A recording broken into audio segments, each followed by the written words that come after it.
Hey everybody, welcome to another episode of Prisonplex.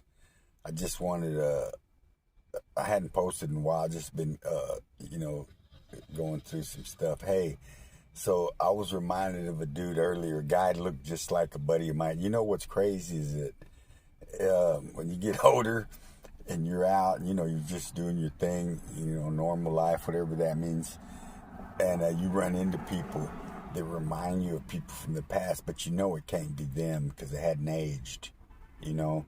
Anyways, unless they're vampires or something. But look, so there was this dude. I was at French Robertson Unit in Abilene, Texas. It was right before I got segged. That's where they segged me in '93. I left Darrington, and the case followed me to Robertson Unit. So there was this little black dude, and he had his arm amputated right above the elbow, and they called him one wang.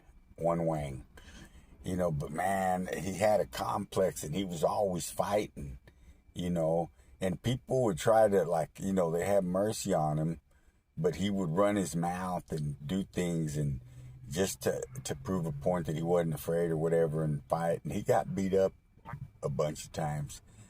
But one of his downfalls in there in prison was he used to mess with them homosexuals, see, and gambling and homosexuals are the quickest way to get in a wreck in prison. You get in a train wreck, and that's what happened to One Wing, and he got clicked on. I mean, here's this dude, he's little.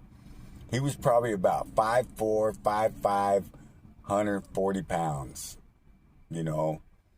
and four dudes jumped on him. He's lucky that they didn't stab him.